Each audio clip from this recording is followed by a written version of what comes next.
2026 ခုနှစ်အတွက်ကမ္ဘာအချမ်းသာဆုံးသူ3ဦးကိုသူတို့ရဲ့နိုင်ငံသားအသက်အလုပ်ကိုင်ရာထူးပိုင်ဆိုင်ထားတဲ့ငွေကြေးပမာဏအပြည့်စုံနဲ့ပြောပြထားပါတယ်။အမှတ်1 Elon Musk သူဟာအမေရိကန်နိုင်ငံသားပါ Tesla SpaceX နဲ့ XAI နည်းပညာတို့ရဲ့တည်ထောင်သူစီးပွားရေးရှေ့ဆောင်သူလည်းဖြစ်ပါတယ်။အသက်54နှစ်ရှိပြီးငွေကြေးပိုင်ဆိုင်မှုခန့်မှန်းအမေရိကန်ဒေါ်လာ985ဘီလီယံလောက်ရှိပါတယ်။ Elon Musk ဟာဒီနှစ်အထိကမ္ဘာအပါးနက်ဆုံးသူငွေကြေးပိုင်ဆိုင်မှုအများဆုံးသူအဖြစ်ရှိနေဆဲဖြစ်ပြီးနည်းပညာနယ်ပယ်မှာထင်ရှားသူဖြစ်ပါတယ်။အမှတ်2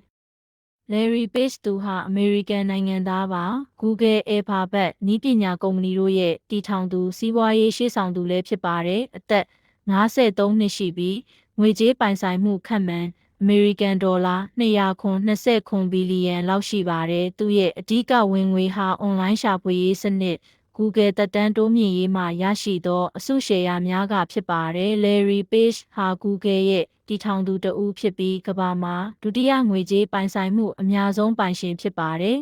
။အမှတ်3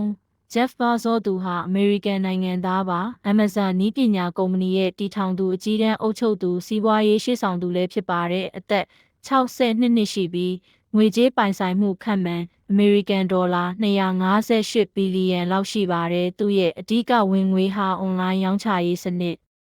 Amazon Cloud Computing နဲ့ Blue Origin အာကာသလုပ်ငန်းများကဖြစ်ပါတယ်။ Jeff Bezos ဟာ Amazon ကိုတရားလားတည်ထောင်ပြီးကမ္ဘာမှာတတိယငွေကြေးပိုင်ဆိုင်မှုအများဆုံးပိုင်ရှင်ဖြစ်ပါတယ်။